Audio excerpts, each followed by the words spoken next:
Okay so good morning everyone. सबसे पहले नया subject FR financial reporting and financial reporting के बारे में मैं पहले थोड़ा सा बताना चाहूँगा आप लोगों को and then will start with the first topic. Okay, तो फाइनेंशियल रिपोर्टिंग सबसे पहले ज़रूरत क्या है फाइनेंशियल रिपोर्टिंग की, या इस सब्जेक्ट की ज़रूरत क्या पड़ी।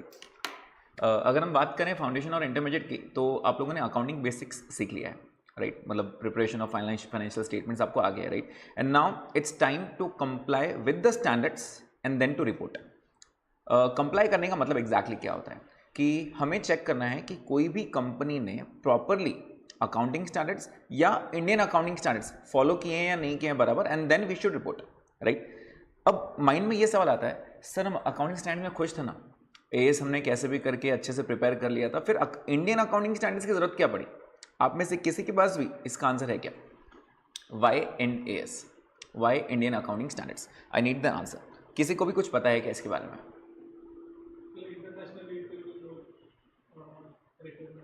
ओके, सो बेसिकली अगर कोई कंपनी ग्लोबल जाना चाहे, मान लेते हैं एक ए लिमिटेड है जो इंडियन कंपनी है, लिस्टेड कंपनी है, एंड उसको ग्लोबल जाना है एज एन उसका बिजनेस एक्सपांड करना है वर्ल्ड वाइड, राइट। तो ऑब्वियसली पैसा तो लगेगा ना। लेट्स से ये इंडियन कंपनी अपने अकाउंटिंग स्टैंडर्ड्स फॉलो करके यूएस जाती है और वो बोलती है कि सर मेरी बैलेंस शीट ये लो और बैलेंस शीट देख के मुझे लोन दे दो। वो सीधा उसके पेपर वापस दे देगा, बोलेगा क्या ये क्या फॉलो किया तूने, ये क्या फॉलो किया, ये मैं नहीं फॉलो करता, ये तुम्हारे इंडिया में चलता होगा।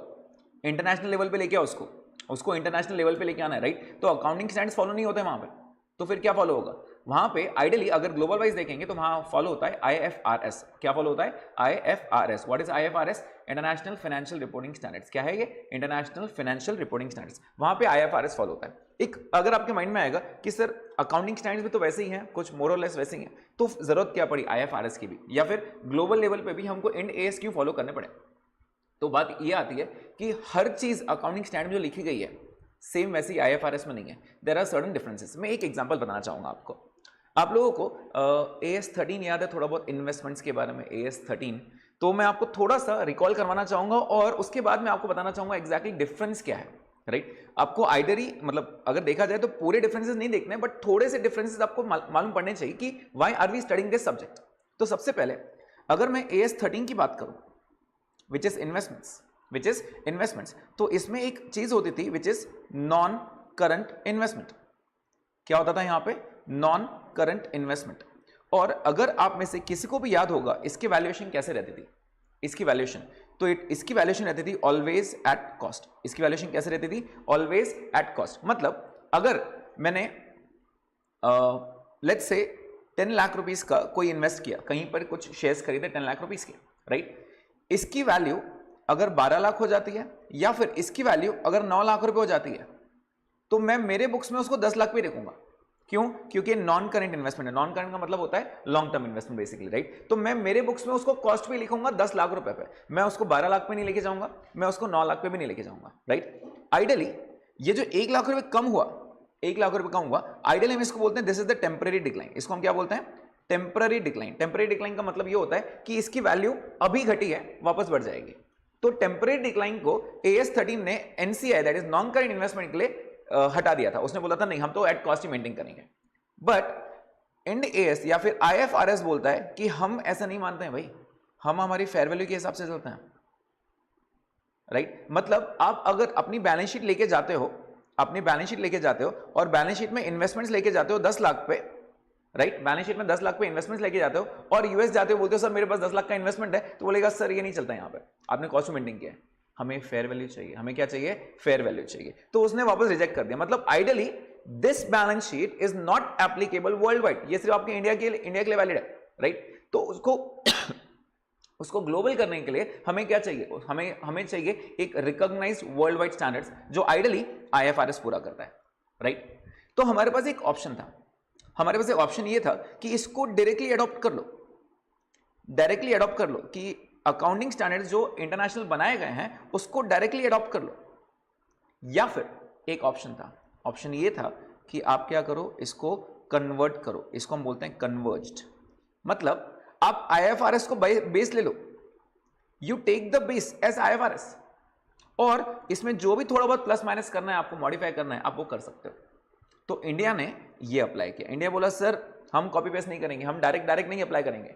क्यों? अब आप बोलोगे सर अगर IFRS बने हुए हैं तो खुद के क्यों बनाने चाहिए, सीधे सीधे अडॉप्ट कर लो ना, खत्म कर लो वहां बात, राइट। तो वहां बात क्या चली कि IFRS जो बने वो ग्लोबल वाइज बने, मतलब ओवरऑल ग्लोबली बने, राइट, इंटरनेशनली बने, मतलब लेकिन होता यह है कि हर चीज हर इकोनॉमी को सुटेबल नहीं रहती है। There are certain things which are not suitable to the economy, right. तो इंडिया ने बोला कि सर IFRS सही है लेकिन सारी चीज हम एक साथ लेंगे ना तो वो अडॉप्ट नहीं कर पाएंगे, तो हमारी इकोनॉमी के लिए वो सही नहीं है। तो हम क्या करेंगे, उसमें थोड़े बहुत प्लस माइनस चेंजेस करेंगे और उसको हम बोलते हैं IFRS कन्वर्ज्ड, और IFRS कन्वर्ज्ड होके इंड AS बनाए गए। Is the point clear, right. तो बेसिकली जो IFRS थे उसको कन्वर्ट किया गया इंड AS में, उसको किस में कन्वर्ट किया गया, इंड AS में, राइट। तो बेसिकली IFRS कन्वर्टेड व into Ind AS, right, that is the Indian accounting standards. अब अगर मेरी कंपनी है और मैं इंडियन अकाउंटिंग स्टैंडर्ड्स फॉलो करता हूं, मतलब कहने से I am actually following IFRS only. अगर मैं अब ये बैलेंस शीट लेके जाऊं तो कैन आई से कि अब यूएस वाला रिजेक्ट नहीं करेगा, वो बोलेगा हाँ सर अभी इंटरनेशनली बराबर ही है, तो हम क्या करेंगे, अब हम ये इसको अप्रूव करके आपको लोन दे सकते हैं, you can make the business over here also. क्या ये पॉइंट क्लियर है, राइट। तो सबसे पहले इस जरूरत समझ में आई कि व्हाई इंड AS, राइट। तो बेसिकली IFRS जो था, इंटरनेशनल फाइनेंशियल रिपोर्टिंग स्टैंडर्ड्स, उससे इंड AS बनाए गए। अब आप बोलोगे सर सिमिलर है ना, सेम तो नहीं है तो मैं आपको बता दूं ये कि ऑलमोस्ट 95% सेम है। कितना परसेंट सेम है, 95%। तो बाकी कितने बच गए, 5%। There is 5% difference, only 5% difference. और ये डिफरेंसेस को हम क्या बोलते हैं, ये डिफरेंसेस को, तो हमने क्या किया, जब इंडिया ने इसको कन्वर्ट करके अडॉप्ट किया, कन्वर्ट करके इसको हम बोलते हैं IFRS कन्वर्ज्ड, राइट। जब हमने कन्वर्ट किया तो हमने क्या कर दिया, उसमें 5% प्लस माइनस किया, प्लस माइनस कुछ चीजें लेके आए, कुछ चीजें हटा दी, राइट। तो इसको, ये जो डिफरेंसेस है ना, इसको हम बोलते हैं carve ins and carve outs. इसको हम क्या बोलते हैं, carve ins and carve outs. मतलब क्या कि हम कुछ चीजें इन करके आए और कुछ चीजें हमने बोली नहीं, ये हमारी इकोनॉमी के हिसाब से बराबर नहीं, इसको बाहर करो। Is the point clear, right. तो हमें एक बेस समझ में आ गया। अब मैं इसके ईयर्स में नहीं लेके जा रहा हूं, ये कब हुआ, ये डेट पे हुआ, because that is very irrelevant data. Although आपके स्टडी मेटेरियल में रहेगा ये सब चीजें, but that is very irrelevant data. जो चीज हमें मार्क्स देगी, राइट, और जो चीज बहुत रिलेवेंट रहेगी मैं उसके ऊपर पूरा डिस्कशन करूंगा। अगर वो चीज रिलेवेंट रहेगी तो मैं उसका पूरा बेस भी लेके आऊंगा आपके सामने, राइट। तो बेसिकली IFRS क्यों इंड AS बने, ये बात हमको समझ में आ गई, राइट। अब अगर आप देखोगे AS और इंड AS, क्या ये दोनों फॉलो करने चाहिए हमने, क्या ये दोनों फॉलो करने चाहिए? माइंड में ये आता है कि सर जब इंड AS फॉलो कर रहे हैं तो AS हटा दो ना, जब इंड AS फॉलो कर रहे हैं तो फिर अकाउंटिंग स्टैंडर्ड हटा दो ना, कोई एक चीज पढ़ता है ना। तो यहां पे इंड AS को एप्लीकेबल करने के लिए कुछ कंडीशंस हैं, जो कंडीशंस हमको सेटिस्फाई करनी पड़ती है, तो ही आप इंड AS अप्लाई कर पाते हो, नहीं तो आपको AS ही अप्लाई करना पड़ता है। मतलब आपको AS के साथ इंडियन अकाउंटिंग स्टैंडर्ड भी पढ़ने पड़ेंगे। फिर माइंड में आता है मतलब सर AS भी पढ़ना पड़ेगा, इंड AS भी पढ़ना पड़ेगा। बेटा AS पढ़ चुके आप लोग, इंटरमीडिएट खत्म हो गया आप लोगों का, this is final level, right. Now we have only have to study Ind AS। लेकिन कहीं कहीं पर 2-3 जगह पे there will be difference between the accounting standard and the Indian accounting standard also. तो ये डिफरेंस देखना पड़ेगा, तो वो टाइम पे मैं आपको AS रिकॉल भी करवा लूंगा। तो फिलहाल AS की बात नहीं करेंगे, राइट। अब सवाल ये उठता है सर इंड AS सबको एप्लीकेबल कर खत्म कर दो ना, but Indian accounting standards are only applicable to the companies. What about sole providers, what about partnership forms, उनके लिए कुछ तो चाहिए ना, वो क्या फॉलो करेंगे, वो AS अप्लाई करेंगे। अब माइंड में ये आता है अगर मैंने कंपनी वर्ड यूज कर दिया, मतलब सर सारी कंपनीज को इंडियन अकाउंटिंग स्टैंडर्ड्स लगाना है, द आंसर इज नो।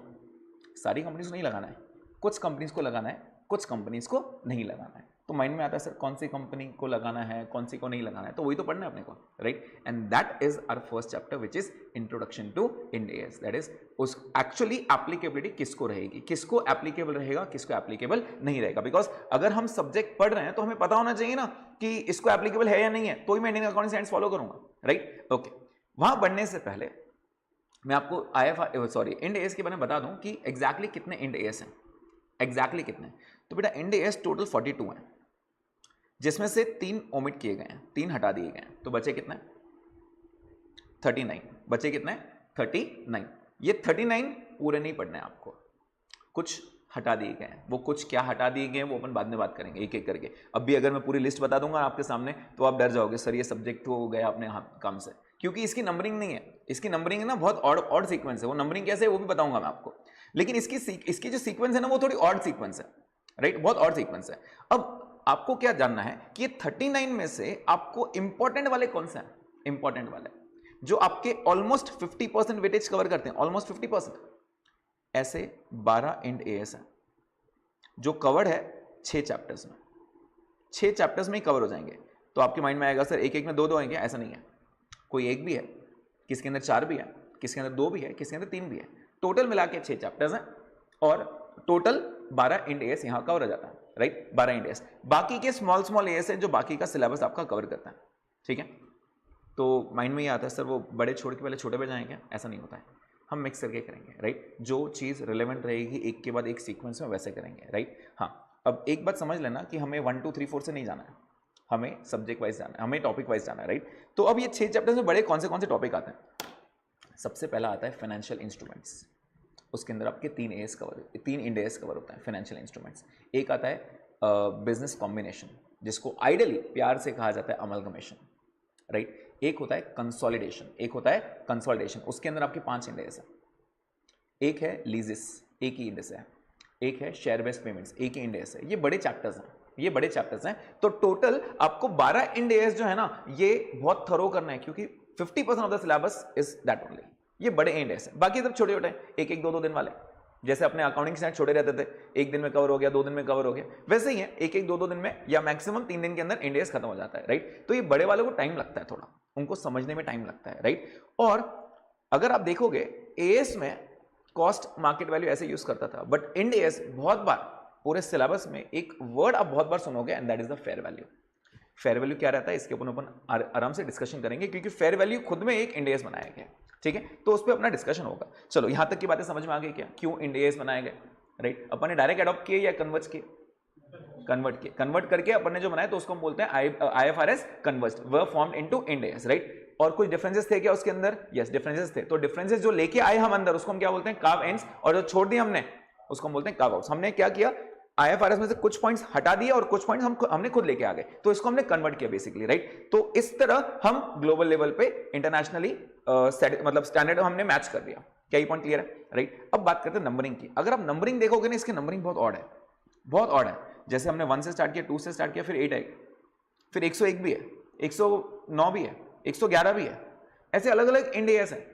मतलब ऐसा नहीं है कि अगर 42 है तो 1 से लेके 42 तक खत्म कर दो। तो अब सवाल उठता है सर ये नंबरिंग हुई कैसे, हाउ वाज दिस, मतलब ये नंबरिंग इतना ऑड क्यों, इतना ऑड क्यों। तो मैं आपको थोड़ा सा उसका बेस देना चाहूंगा। ये बेस देंगे तो आपको चीजें समझ में आना शुरू होगी कि कैसे बनाए गए, राइट।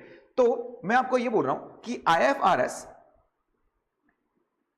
आईएफआरएस खुद में 2 सीक्वेंस मेंटेन कर रहा है। जैसे इंडिया में अपन 2 फॉलो कर रहे हैं, एएस और इंड एएस, तो उसी तरह आईएफआरएस पहले 2 चीजें फॉलो करता है, एक है आईएएस और एक है आईएफआरएस। मतलब वहां पे भी 2 सीक्वेंस चल रही है, इंटरनेशनली भी 2 सीक्वेंस चल रही है। कौन सी 2 सीक्वेंस चल रही है, आईएएस और IFRS. Now what is IAS, IAS is international accounting standards. क्या है ये, इंटरनेशनल अकाउंटिंग स्टैंडर्ड्स। चलो एक बार आईएफआरएस का फुल फॉर्म बोलेंगे, IFRS international financial reporting standards, and what is IAS, international accounting standards, right. तो आईएफआरएस में बेसिकली 2 सीक्वेंस चल रही है।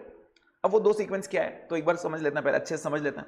तो पहले आईएफआरएस हुआ नहीं करते थे, पहले आईएफआरएस नहीं हुआ करता, पहले सिर्फ आईएएस हुआ करते थे।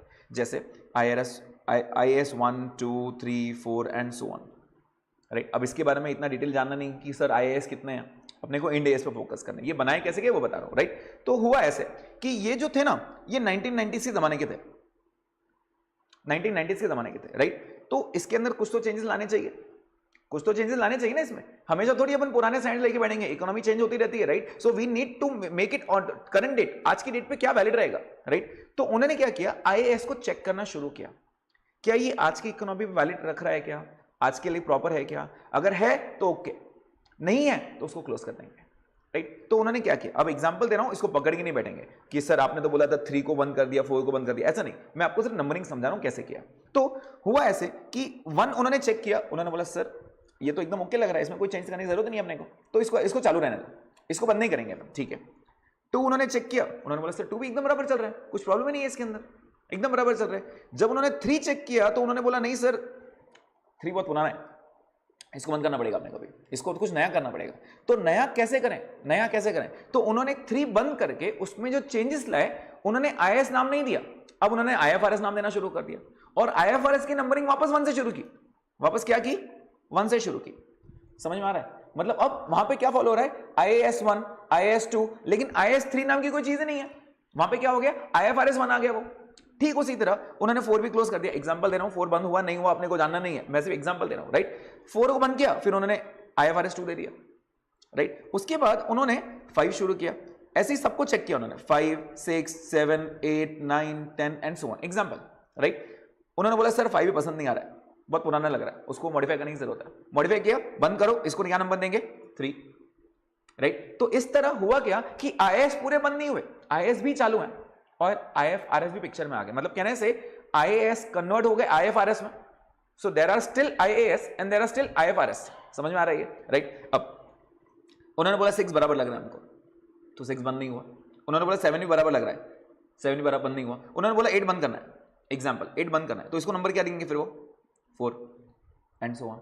दैट मीन्स अब सीक्वेंस बहुत ऑड हो गई, ऊपर भी 1 2 चल रहा है, नीचे भी 1 2 चल रहा है, राइट। अब जब इंडिया में अकाउंटिंग स्टैंडर्ड्स को नंबरिंग देना शुरू किया, तो अब इंडियन अकाउंटिंग स्टैंडर्ड्स को नंबरिंग कैसे दें, वो सोच सोच के परेशान हो गए कि करना क्या आखिर, इसमें भी 1 दिख रहा है, इसमें भी 1 दिख रहा है, तो नंबरिंग करें कैसे आखिर। तो उन्होंने दिमाग लगाया और दिमाग बहुत अच्छा लगाया, दिमाग तो अपने इंडियन के पास, राइट, दिमाग अच्छा है। और दिमाग कैसे लगाया देखो, उन्होंने कहा सर अगर IAS है, IAS तो बहुत ज्यादा कंफ्यूजन ना हो, इसलिए हम जो IAS के नंबर्स है वही देंगे। अगर IAS 1 है तो हम उसको दे देंगे IND AS 1, सिंपल। अगर IAS 2 है तो हम इसको नंबर दे देंगे IND AS 2। अगर IAS नंबर 7 है तो इसको हम नंबर दे देंगे IND AS 7। मतलब अब इक्वल हो गया। अब प्रॉब्लम यहां आ गई, IFRS भी 1 है, अब उसको कैसे 1 दें। तो उन्होंने बोला कि सर एक काम करो, अगर हम IFRS को कन्वर्ट करेंगे ना तो उसको सीक्वेंस 100 से देंगे। तो IFRS 1 बन गया IND AS 101, एंड इसलिए इतने डिफरेंसेस दिख रहे हैं आपको। समझ में आ रहा है क्या। सो बेसिकली हमने तो IFRS को अंदर आना चाहा, लेकिन IFRS खुद में 2 स्टैंडर्ड्स लेके बैठा है, IAS और IFRS। समझ में आ रहा है। तो हमने क्या किया, IAS को कन्वर्ट किया, जो नंबरिंग थे वही नंबर कॉपी किया, 1 है तो 1, 2 है तो 2, 3 है तो 3। लेकिन IFRS को अगर हमने कन्वर्ट किया तो अब हमने उसको नंबरिंग दे दिया 101 से। समझ में आ रहा है क्या सबको। चलो अब एक छोटी टेस्ट लूं क्या आपकी। अब अगर मैं आपको बोलूं IND AS सॉरी IAS 13 था तो इसको नंबर क्या देंगे अपन, 13 देंगे, तो अपन नंबर क्या देंगे IND AS 13, सिंपल। लेकिन अगर वो IFRS 11 था तो इसको नंबर क्या देंगे 111, राइट। समझ में आ रहा है। IND AS 111 is the point, clear to everyone. तो नंबरिंग समझ में आ गई, मतलब एक बेस सेट हो गया अपना, राइट। तो अपन ने बेसिकली IND AS क्यों बनाए, हमको ग्लोबल जाना है, हमें यहां तक नहीं रुकना है, राइट। अब इंडिया में भी अकाउंटिंग स्टैंडर्ड्स भी फॉलो हो रहे हैं और इंडिया में भी इंडियन अकाउंटिंग स्टैंडर्ड्स भी फॉलो हो रहे हैं, राइट। तो ये फॉलो कब से करना है, ये फॉलो कब से करना है और किसको एप्लीकेबल रहेगा, ये हमें आज सीखना है, राइट। फर्स्ट सेशन में हमें ये सीखना है कि बेसिकली अगर हम कोई कंपनी को चेक कर रहे हैं तो बेसिकली एक माइंड में एक थॉट आता है और किसको बहुत कंफ्यूजन भी रहता है, सर IND AS मतलब इंडियन कंपनीज को फॉलो करेंगे। सारे इंडियन कंपनीज को फॉलो नहीं करेंगे, ये बात ट्रू है कि इंडियन कंपनीज को फॉलो करेंगे, लेकिन ये किसको फॉलो होगा ये हमें चेक करना है, right. So this is not applicable to all the Indian companies, right. It is applicable to some Indian companies and कुछ इंडियन कंपनीज को आज भी अकाउंटिंग स्टैंडर्ड्स ही फॉलो करने पड़ते हैं, ठीक है। स्टार्ट करें एक बार, ओके। तो कब ये पिक्चर में आए, कब ये पिक्चर में आए applicability and implementation of Indian accounting standards. तो मैं अब किसकी बात कर रहा हूं पहले बात समझ लेंगे। We are only talking about the companies. अब कंपनीज कौन सी वाली, other than banks, NBFCs and insurance companies. मैं बैंक्स की बात नहीं कर रहा हूं, मैं NBFC की बात नहीं कर रहा हूं, मैं इंश्योरेंस कंपनी की बात नहीं कर रहा हूं। ये 3 कंपनी को छोड़ के मैं बाकी जितनी भी कंपनीज है ना उन सब की बात कर रहा हूं, ठीक है। बैंक्स, NBFC और इंश्योरेंस के लिए मैंने नीचे डेटा दिया है उसके बारे में, राइट। तो सबसे पहले एक उन्होंने रजिस्टर किया वॉलंटरी। उन्होंने बोला अगर आपकी इच्छा है, कंपनीज को, बैंक्स को नहीं, बैंक, NBFC और अदर इंश्योरेंस को नहीं बात कर रहा हूं, मैं दूसरी कंपनी से बात कर रहा हूं। एक उन्होंने नाम दिया वॉलंटरी। अगर आपकी इच्छा है तो आप इंडियन अकाउंटिंग स्टैंडर्ड्स फॉलो कर सकते हो। वॉलंटरी, आप खुद से बोल दो कि सर हम इंड AS फॉलो करेंगे, हमको AS में नहीं जाना है। This is voluntary and this was given on 1 April 2015। Now this is voluntary, this is voluntary. मतलब अगर आपकी इच्छा है, इच्छा, मैं कंपल्सरी की बात ही नहीं कर रहा हूं, इच्छा से अगर आपकी इच्छा है सर हमको कभी ना कभी फ्यूचर में ग्लोबल लेवल पे जाना है, हम आज से ही शुरू कर देते हैं इंडियन अकाउंटिंग स्टैंडर्ड्स, ठीक है, we can follow, this is voluntary. पहली बार कब इंट्रोड्यूस हुआ, इट वाज 1415 से वॉलंटरी, राइट। उसके बाद ये तो हो गया वॉलंटरी का। उसके बाद उन्होंने बात किया मैंडेटरी की, कंपल्सरी। उन्होंने बोला कि सर कंपल्सरी भी लगने वाला है, ऐसा नहीं कि आप बच जाओगे, आपको करना पड़ेगा। तो कंपल्सरी स्टेजेस क्या थे कंपल्सरी के, तो प्लीज ध्यान देना। मैंडेटरी के लिए उन्होंने पहला डेट लाया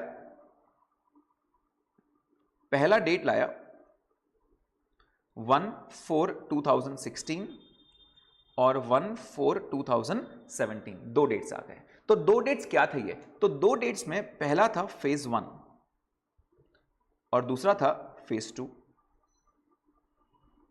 पहला था फेज 1 और दूसरा था फेज 2, राइट। तो पहला तो हो गया वॉलंटरी 1/4/15, तो 3 साल के गैप है, 15, 16, 17, राइट। 1 अप्रैल की बात है ये, तो 1 अप्रैल 15 में अगर आपको वॉलंटरी रजिस्टर करना है तो कर लो, लेकिन आपको कंपलसरी, अगर आपने वॉलंटरी छोड़ दिया, वॉलंटरी अगर करना है तो कर सकते हो आप, अगर लेकिन आपने वॉलंटरी अप्लाई नहीं किया तो आपको कंपलसरी कब होगा, कंपलसरी कब होगा, तो फेज 1 बोलता है अगर आप लिस्टेड हो या अनलिस्टेड हो, कोई फर्क नहीं पड़ता है, लिस्टेड और अनलिस्टेड। लिस्टेड का मतलब क्या होता है, आप कोई भी अपने इंडियन स्टॉक एक्सचेंज पे, बॉम्बे स्टॉक एक्सचेंज या नेशनल स्टॉक एक्सचेंज पे, बीएसई एनएससी पे रजिस्टर्ड हो या फिर अनलिस्टेड हो, कोई फर्क नहीं पड़ता। अगर आप कंपनी हो which is registered under companies act 2013 या उसके पहले वाले कंपनीज एक्ट 1956, अगर आप रजिस्टर्ड हो तो लिस्टेड हो या अनलिस्टेड हो, राइट। अगर आपका net worth greater than equal to 500 crore है तो आपको रजिस्टर करना ही पड़ेगा, क्या ये पॉइंट क्लियर है सबको, राइट। मतलब अगर आपको क्या कंडीशन है यहाँ पे, नेटवर्थ। अब नेटवर्थ कैसे चेक करना है ये आगे देखेंगे, तो अभी देखेंगे, लेकिन आज ही देखेंगे, लेकिन थोड़ी देर के बाद देखेंगे, राइट। तो मतलब मैंने अपन क्या चेक कर लिया फेज 1 में। फेज 1 में क्या आ गया, अगर आपका नेटवर्थ कितना है, 500 करोड़ है या 500 करोड़ से ज्यादा है, इक्वल टू और ग्रेटर देन, राइट। अगर है तो आपको compulsorily Indian accounting standards follow करने ही पड़ेंगे। कब से, 1/4/16 से, राइट। और फेज 2 मतलब अगर ऐसी कोई कंपनी है जिसका नेटवर्थ 400 करोड़, तो जल्दी बताओ, जिसका नेटवर्थ 400 करोड़ तो उसको कंपल्सरी करना पड़ेगा क्या, नहीं। अच्छा, अगर वॉलंटरी करना चाहे तो वो कर सकता है, राइट, वॉलंटरी कर सकता है। लेकिन अगर नेटवर्थ 400 करोड़ है तो फिर जरूरत नहीं है इंडियन अकाउंटिंग से, तो फिर वो क्या स्टैंड्स फॉलो करेगा, हाँ, कौन से अकाउंटिंग स्टैंड्स फॉलो करेगा, इंडियन अकाउंटिंग स्टैंड्स फॉलो करने की जरूरत नहीं है। क्या ये पॉइंट क्लियर है, राइट। अब बात करते हैं अपन फेज 2 की। फेज 2 में क्या बोला उसने, फेज 2 में 2 पॉइंट्स बोले बेटा। फेज 2 में they asked for 2 points. First point is listed company, stop, full stop, यहां आगे कोई कंडीशन नहीं है। मतलब अगर आप लिस्टेड हो तो आपको इंडियन अकाउंटिंग स्टैंड्स फॉलो करने पड़ेंगे, बात खत्म हो गई। मतलब 1/4/16 तक उन्होंने क्या बोला था, अगर आप लिस्टेड हो या अनलिस्टेड हो, आपका नेटवर्थ कितना होना चाहिए, 500 करोड़ से ज्यादा। लेकिन अगर वहां पे आप 400 करोड़ पे रुक गए, राइट, तो 1/4/17 में लिस्टेड कंपनी को बोल दिया भाई तुमको तो करना ही पड़ेगा, तुम्हारा चाहे नेटवर्थ 20 करोड़ क्यों नहीं हो, 20 करोड़ कम बोले हैं ना, 100 करोड़ क्यों नहीं हो, ठीक है, वो 20 करोड़ पे कंडीशन नहीं है, वो कंडीशन क्या है मैं आपको आगे देखेंगे। चाहे तुम्हारा कैपिटल 100 करोड़ क्यों नहीं हो, तो वो क्या होगा, वो लिस्टेड है ना, आपको फेज 2 में कंपल्सरी इंड एस अप्लाई करना ही पड़ेगा। Is the point clear, right, okay. And second, unlisted के बारे में उसने क्या बोल दिया, अनलिस्टेड के बारे में, तो अनलिस्टेड के बारे में उसने बोल दिया कि आपका नेटवर्थ 250 करोड़ या उससे ऊपर हुआ तो आपको फेज 2 में रजिस्टर करना ही पड़ेगा। क्या ये पॉइंट क्लियर है। अब क्या इस पे क्वेश्चंस आते हैं, the answer is yes, questions तो आते हैं इसके ऊपर, राइट। ऑल्दो पहले ये टॉपिक इतना इंपॉर्टेंट नहीं माना जाता था, लेकिन इंस्टीट्यूट ने क्या कर दिया ना, इस पे क्वेश्चंस डालने शुरू कर दिया। 4 मार्क 5 मार्क उससे ज़्यादा वेटेज नहीं है, बट ऑब्वियसली कोई भी चैप्टर का फिक्स वेटेज नहीं है।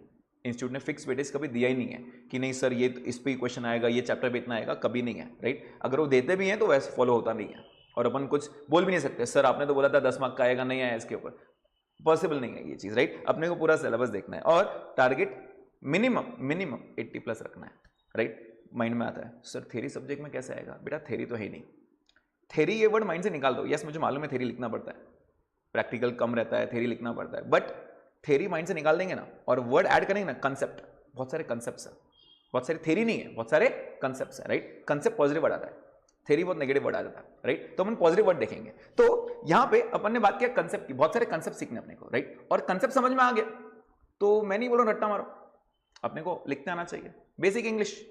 मैं नहीं बोल रहा इंडियन अकाउंटिंग साइंस की लैंग्वेज वो फॉलो करो जो वो फॉलो कर रहे हैं। बेसिक अकाउंटिंग इंग्लिश में अगर आपने उनको मतलब समझा दिया तो आपको मार्क्स देने ही देना, राइट? जैसे अगर मैंने आपके सामने ये रख दिया, मेरे को बताओ इंडियन अकाउंटिंग साइंस कब अप्लाई हुआ है, तो आप क्या क्या लिखोगे? वॉलंटरी के बारे में क्या लिखोगे? कब से एप्लीकेबल होगा वॉलंटरी? 1 अप्रैल 2015, राइट? क्या ये मैंडेटरी हुआ? हाँ मैंडेटरी हुआ। कब से? 1/4/16 से। 1/4/16 से। मैंडेटरी कंडीशन क्या थी? मैंडेटरी कंडीशन क्या थी फेज 1 की? लिस्टेड हो या अनलिस्टेड हो। अगर आपका नेटवर्थ कितना है 500 करोड़ या 500 करोड़ से ज्यादा, तो आपको इंडियन अकाउंटिंग स्टैंडर्ड्स फॉलो करने पड़ेंगे। मतलब अगर मैं आपको बोलूं यहां पे कोई एक लिस्टेड कंपनी है जिसका नेटवर्थ 300 करोड़ है, तो फिर नहीं, ओके, तो ये फेज 1 में तो नहीं आया। अगला मैं बोल रहा हूं ये इसमें बच गया, 1/4/16 में बच गया। लिस्टेड कंपनी उसका नेटवर्थ 200 करोड़ है और एक अनलिस्टेड कंपनी है जिसका नेटवर्थ भी 200 करोड़ है। प्लीज बताइए इनको इंडियन अकाउंटिंग स्टैंडर्ड्स फॉलो होंगे या नहीं होंगे? लिस्टेड को होंगे कब से? 1/4/17 से। और अनलिस्टेड को अगर वो इच्छा से करना चाहे तो कर सकता है। कब से? 1/4/15 से। अब बच्चे को माइंड में आता है सर अगर हमने कंपनी बनाई 2024 में तो हम थोड़ी पीछे जाएंगे क्या कि नहीं सर अपने को तो पहले बनाना चाहिए था, अपन लेट हो गए बहुत अभी। ऐसा नहीं होता है। तो अगर मैं मान लेता है मैंने रजिस्टरिंग 1/4/24 को किया, मेरी कंपनी नहीं बनाया, राइट? तो सीधी बात है 31 मार्च 2025 तक 1 साल होगा।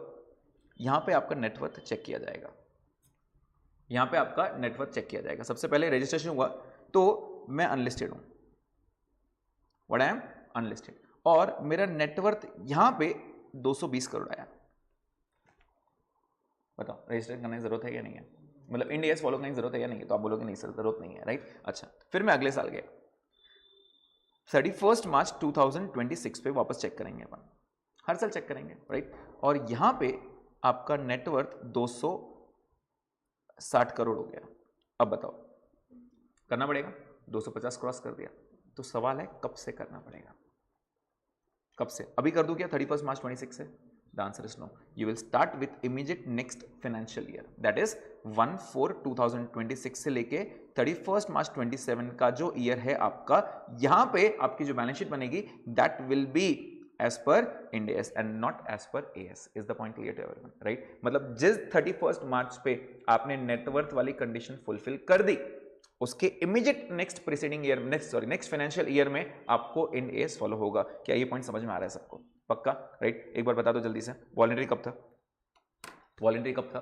1/4/15 से, पहली बार अगर आपको फॉलो करना है। Next mandatory 1/4/16, 1/4/17। 1/4/16 में फेज 1 था। फेज 1 की कंडीशन क्या थी?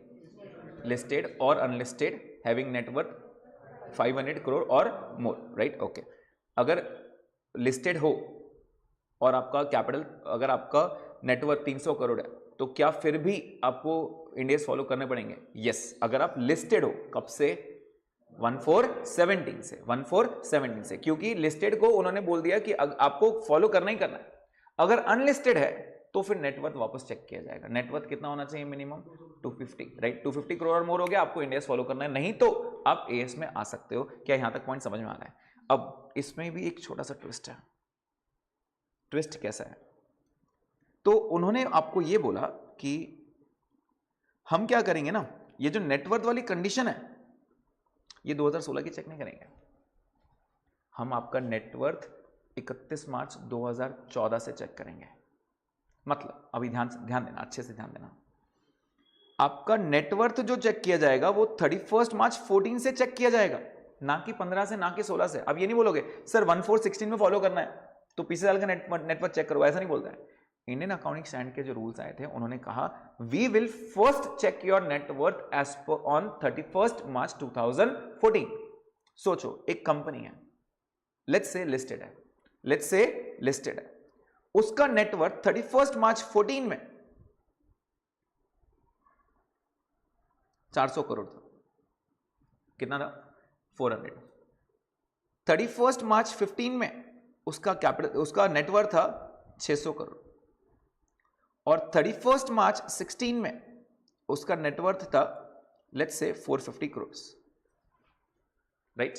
सबसे पहले क्या इन तीनों में से एक बार भी, एटलीस्ट एक बार उसने 500 करोड़ के थ्रेशोल्ड को कंप्लाई किया है? The answer is yes, right. अगर ऐसा किया है तो it is mandatory for this company to comply with Indian accounting standards. कब से फ्रॉम 1416, क्योंकि मैंडेटरी तो 1416 से ही आया, लेकिन 1416 को मैंडेटरी चेक करने के लिए मैं इमीडिएटली यहां का चेक नहीं करने वाला हूं, मैं चेक करूंगा पिछले 3 साल का। पिछले 3 साल मतलब पहली बार आपका नेटवर्थ कब चेक किया जाएगा? 31 मार्च 2014 से। 14 भी चेक किया जाएगा, 15 भी चेक किया जाएगा, 16 भी चेक किया जाएगा, राइट। एंड फाइनली उसके बाद 1416 से आपको इंड एएस एप्लीकेबल होगा। Is the point clear to everyone, right. अब मुझे जल्दी से बताना शुरू करो। अगर मैं यहां पे 300 पे आया, अब बताओ सबसे पहले मुझे इंड एएस एप्लीकेबल है कभी भी लाइफ टाइम में या नहीं है? अच्छे से देखो, एप्लीकेबल है कब से? 1417। क्यों?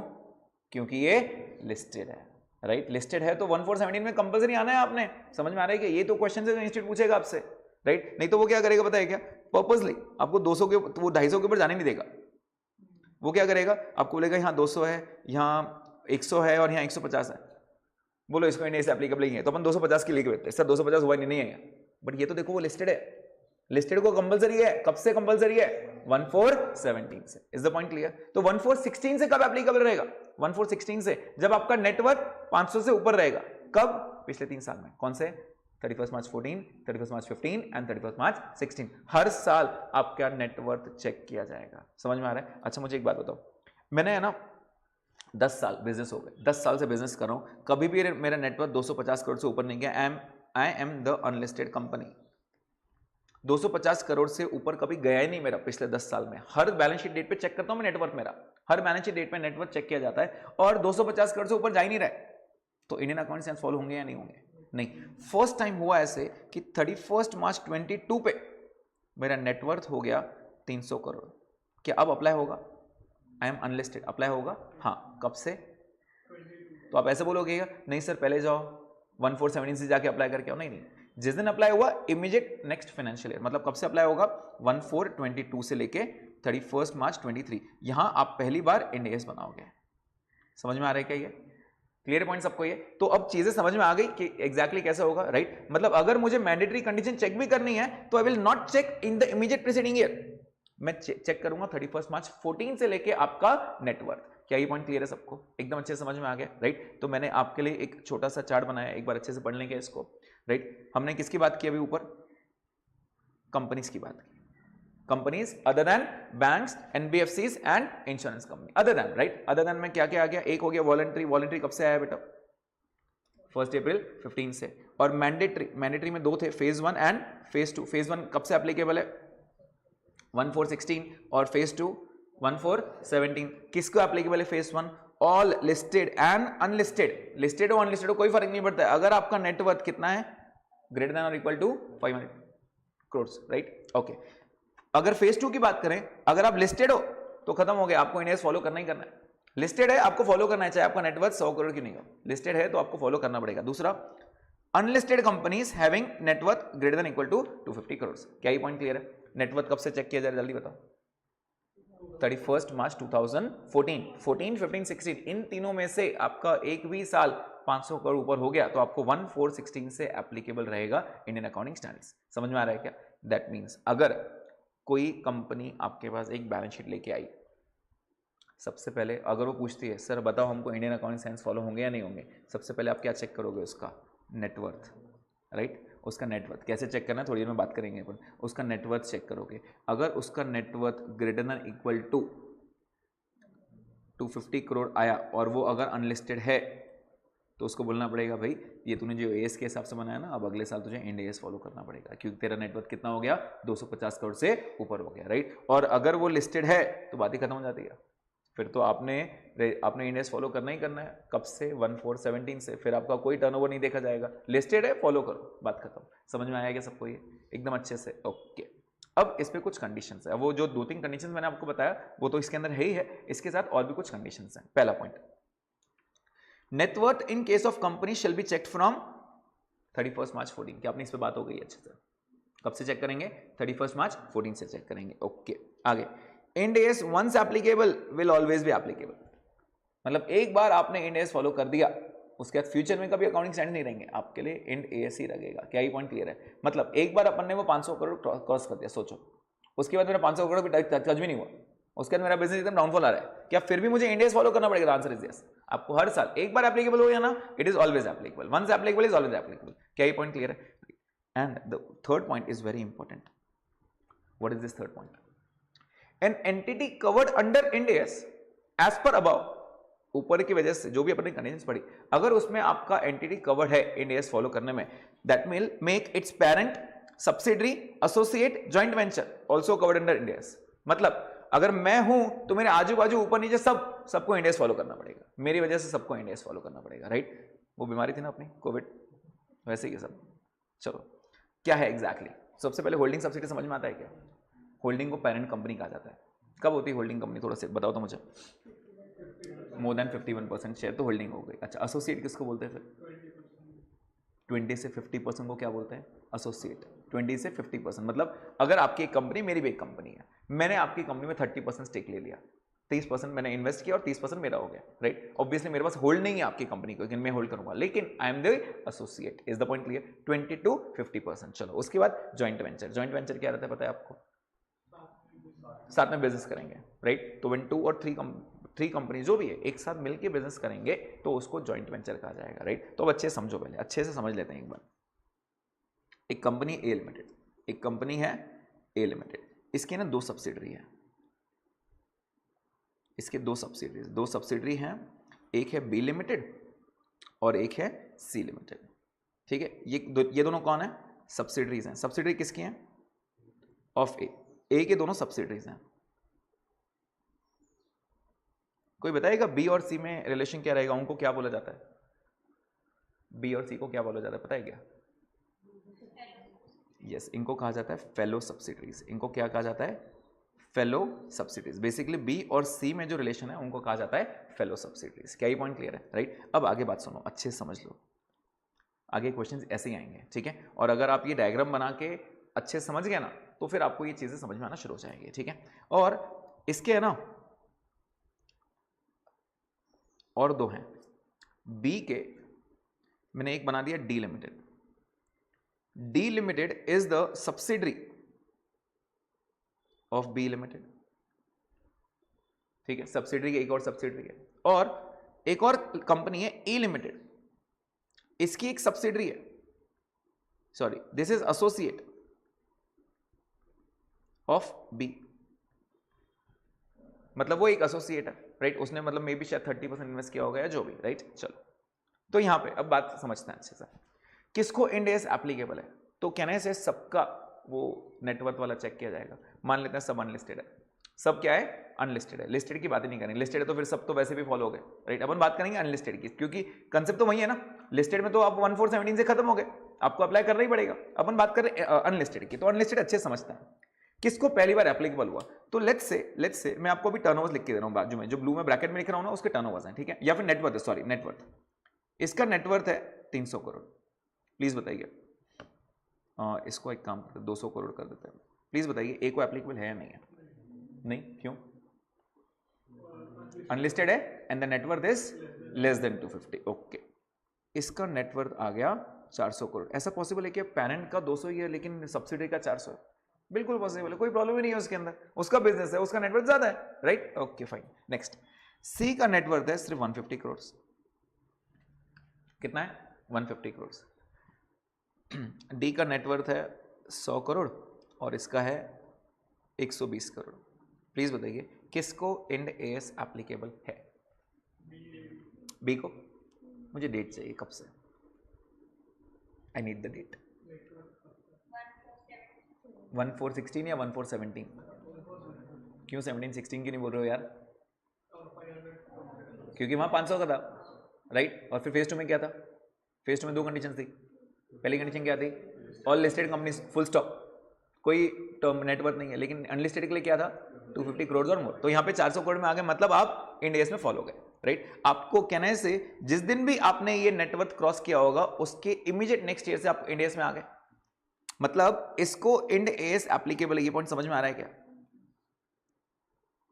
तो अब ये स्टैंडर्ड क्या बोल रहा है कि आपके पेरेंट, आपके सब्सिडरी, आपका एसोसिएट और आपका जॉइंट वेंचर सबको इंड एएस फॉलो करना पड़ेगा, सबको, किसको नहीं छोड़ना। मतलब अब बताओ पेरेंट कौन है इसका, बी का पेरेंट कौन है, ए, कहने से ए को भी फॉलो करना पड़ेगा, राइट। क्यों फॉलो करना पड़ेगा? क्योंकि आपके सब्सिडरी को फॉलो करना पड़ रहा है, ओके। उसके बाद डी को फॉलो करना पड़ेगा क्या? यस, डी को भी फॉलो करना पड़ेगा। क्यों? क्योंकि ये इसकी सब्सिडरी है। आपका पेरेंट हो, सब्सिडरी हो या आपका एसोसिएट हो, सबको फॉलो करना पड़ेगा। अब सवाल उठता है सी पे, पेरेंट को है क्या? ए की सब्सिडरी कौन है? बी और सी। अगर पेरेंट को एप्लीकेबल है तो फिर हाँ, तो अब आइडियली अगर ऐसा हुआ तो फिर तो कोई बचेगा ही नहीं, सबको इंड एएस फॉलो करो, जो कंपनी है सबको फॉलो करो, ऐसा नहीं है। इसमें इंड एएस शांत है, इसमें इंड एएस शांत है। वो आपको बोलता है कि नहीं, हमने सिर्फ डायरेक्ट बोला था, डायरेक्ट, हमने इनडायरेक्ट कुछ नहीं बोला, राइट। ए लिमिटेड खुद अपना इंड एएस लेके आया क्या? ए नहीं, वो किसी और की वजह से आ रहा है, तो किसी और की वजह से वो चिल्ला नहीं सकता ये मेरा सब्सिडी इसको ही फॉलो करने लगा, ऐसा नहीं है, राइट। क्या इंड एएस खुद की वजह से इंड एएस फॉलो कर रहा है क्या? ए लिमिटेड, ए लिमिटेड खुद की वजह से फॉलो कर रहा नहीं है, वो किसी और की वजह से फॉलो कर रहा है, राइट। तो किसी और की वजह से वो चुप रहेगा, वो ये नहीं बोल सकता सर मैं फॉलो कर रहा हूं, मेरी सब्सिडी को बोलो, नहीं, क्योंकि तुम खुद से फॉलो नहीं कर रहे हो, तुम किसी और की वजह से फॉलो कर रहे हो। समझ में आया? हाँ, जिस दिन ए लिमिटेड ने 250 क्रॉस कर दिया, वो ये बोलेगा सर मैंने फॉलो किया, अब मैं किसी और की वजह से नहीं, मैं खुद की वजह से इंड एएस फॉलो कर रहा हूं, तो अब मेरी सब्सिडी को भी फॉलो करने लगा। Is the point clear to everyone? तो यहां पे एक बात क्लियर हो गई कि फेलो सब्सिडरीज को फॉलो करने की जरूरत नहीं है। समझ में आया ये डायग्राम समझ में आया क्या, राइट। तो प्लीज बताओ किसको किसको एप्लीकेबल है, किसको किसको एप्लीकेबल है? ए को एप्लीकेबल हो गया क्या? यस। डी को एप्लीकेबल हो गया क्या? यस। ई को एप्लीकेबल हो गया क्या? यस। लेकिन सी को नहीं, तो क्या सी बैलेंस शीट बनाना छोड़ देगा क्या? वो अकाउंटिंग स्टैंडर्ड फॉलो करेगा। समझ में आया क्या? क्लियर है क्या पॉइंट सबको? Yes, I want everyone to make this chart. देखो मैंने ना ये वाला तो दिया है, ये वाला अच्छे से समझा भी दिया है, राइट। तो आपको ये वापस कॉपी करने की जरूरत नहीं है क्योंकि ये नोट्स आपके पास रहेंगे, राइट। इसके लिए ऊपर जो एग्जाम्पल है वो मैंने आपको यहाँ पे दे दिया है, तो इससे चीजें एकदम क्लियर हो जाएगी, राइट। और इसके बाद मैं एक दो पॉइंट्स और लिखा दूंगा इसके अंदर।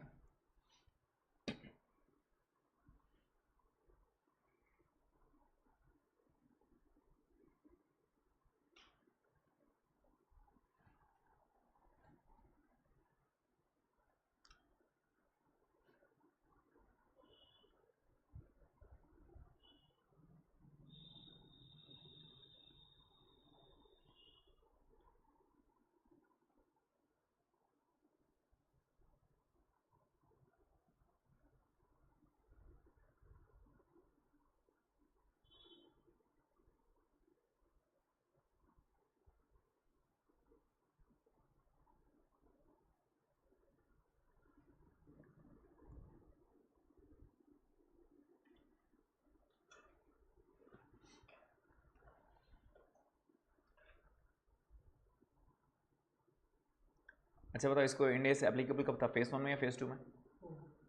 2। तो मैं यहाँ लिख दूँ क्या 1/4/17 सर, फेज 2 की बात कर रहे हैं अपन, बराबर। P2 लिख देता हूँ यहाँ पे।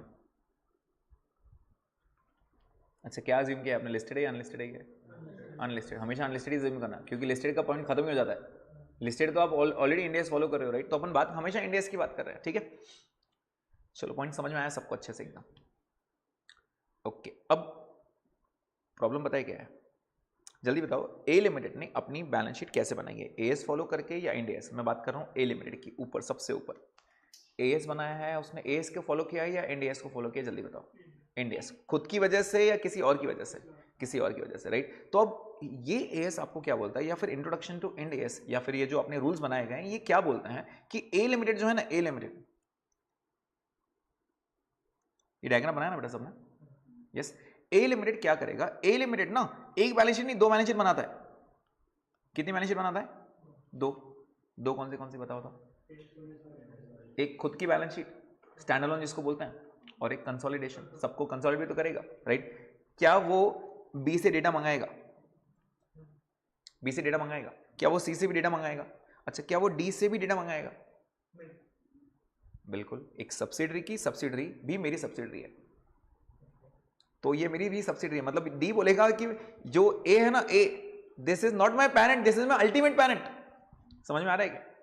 तो आपको ये बात समझ में आनी चाहिए कि डी का पेरेंट कौन है? बी, और बी का पेरेंट कौन है? ए। तो डी बोलेगा भाई ये तो और उससे ऊपर हुआ ना, तो this is the ultimate parent. समझ में आ रहा है क्या? मतलब डी भी उसकी सब्सिडी मानी जाएगी। अच्छा, अगर ये नहीं भी मालूम है ना, तो अपने को सीएफएस नाम से 5 एनडीएस पढ़ने हैं वहां पे, 5। वो अपने अगर एएस भी थोड़ा थोड़ा याद आ रहा होगा, तो अपन ने वहां पे सीएफएस पढ़ा है, अपन ने वहां पे जॉइंट वेंचर पढ़ा है, अपन ने वहां पे एसोसिएट पढ़ा है, जो भी है। और कोई बच्चा बोलेगा सर हमने तो कोई पढ़ा ही नहीं। हमने नहीं पढ़ा है, हमने सिर्फ आपके भरोसे आए अभी, तो ठीक है, कोई बात नहीं, कोई बात नहीं। एएस नहीं जानता ना, जहाँ जहाँ जरूरत पड़ेगी मैं पूरा रिकॉल भी कराना शुरू करूँगा, ठीक है। मैं पूरा आपको रिकॉल कराऊंगा, टेंशन मत लो उसका। तो एनीवेज मुझे आपसे सिर्फ एक ही चीज़ चाहिए रहेगी, daily revision and sincere efforts, right. 80+ कैसे करवाना है मैं करवा दूंगा आपको। ओके, तो आगे बात करते हैं। तो इतना सब समझ में आ गया आपको? आ गया। ए लिमिटेड 2 बैलेंस शीट बनाएगा, एक बनाएगा स्टैंड अलोन बैलेंस शीट जिसको हम एसएफएस बोलते हैं, basically SFS that is stand alone balance sheet, और एक होता है सीएफएस दैट इज कंसोलिडेटेड। अब प्लीज बताइए ये वाली उसने कैसे बनाई? इंड एएस फॉलो करके। मेरी वजह से नहीं, मैं किसी और की वजह से फॉलो कर रहा हूं, राइट। तो सीएफएस भी इंड एएस से ही बनेंगे। समझ में आ रहा है क्या? सीएफएस कैसे बनेंगे? इंड एएस की वजह से ही बनेंगे, मतलब आपको इंड एएस ही फॉलो करना पड़ेगा सीएफएस में भी। अब प्रॉब्लम ये है, ए बोलेगा सीएफएस मतलब क्या, मेरा खुद का बैलेंस शीट भी है, प्लस मैं मेरी सब्सिडरी की इंफॉर्मेशन भी इसके अंदर लिखूंगा, और मैं पूरे ग्रुप का एक साथ बैलेंस शीट बनाना चाहता हूं, राइट। तो ए लिमिटेड किससे किससे डेटा मंगाएगा? ए लिमिटेड बोलेगा बी को चल डेटा भेज, ए लिमिटेड डी को भी बोलेगा चल डेटा भेज, ए लिमिटेड सी को भी बोलेगा डेटा भेज। समझ में आ रहा है क्या? वो बी और डी से, अब मैं इसको फिलहाल इंक्लूड नहीं कर रहा हूं, ठीक है, ई को फिलहाल नहीं मान रहा हूं, ई भी है वैसे, मैं फिलहाल आपको एग्जांपल समझा रहा हूं। बी डी और कौन था अपना? सी, बराबर है क्या?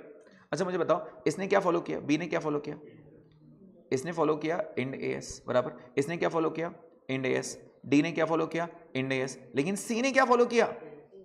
सी बोल रहा है सर मैं तो एएस लेके बैठा हूं, तो उसको बोलेंगे भाई तू एएस मत बना, तू तेरी बैलेंस शीट बना एएस के हिसाब से, लेकिन मुझे जो डेटा भेजेगा ना वो इंड एएस के हिसाब से चाहिए। मतलब सी बोलेगा मैं 2-2 बार काम करूं, बोलेंगे हाँ, ऑप्शन नहीं तेरे पास, क्योंकि स्टैंडर्ड आपको ये बोलता है कि जो पेरेंट रहेगा अगर उसने इंड एएस फॉलो किया स्टैंड अलोन में, तो उसको कंसोलिडेशन भी इंड एएस फॉलो करना पड़ेगा।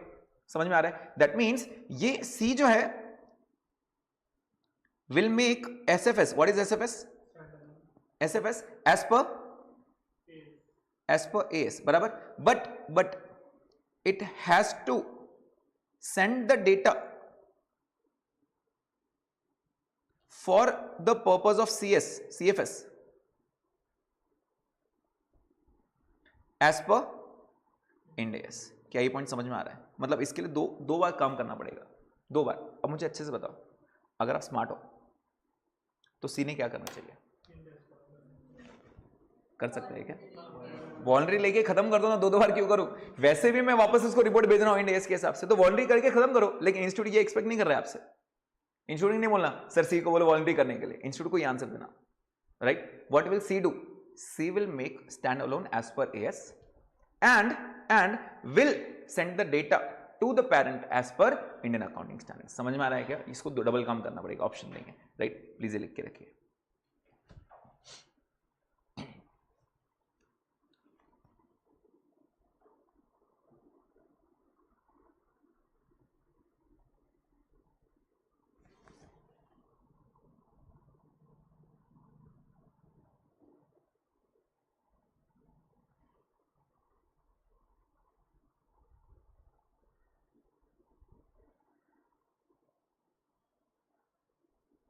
क्वेश्चन ऐसे ही आता है, किसको इंड ऐसे एप्लीकेबल है और कब से एप्लीकेबल है, ठीक है। तुमको समझ में आना चाहिए किसको एप्लीकेबल है, और आपको बेसिक इंग्लिश में ये लिखना है। अगर वो सी के बारे में कुछ पूछेगा तो सी के बारे में मेंशन कर देना कि C is the fellow subsidiary of B, C is the fellow subsidiary, and fellow subsidiary को वो चीज फॉलो नहीं होती है। मतलब C will not be covered under Ind AS, but it has to send the data as per Ind AS. क्या ये point clear है? बस इतना ही सेंटेंस लिखना है अपने को, राइट। मैंने ना नीचे क्वेश्चंस दिए हैं, सजेस्टेड सॉल्यूशंस भी दिए हैं, बट सजेस्टेड लर्न नहीं करना है आपको, यही लिखना है, ये चीज़ समझ में आनी चाहिए, राइट। आप अपनी बेसिक इंग्लिश में लैंग्वेज में ये लिख के दो तो भी आपको मार्क्स मिलने वाला है।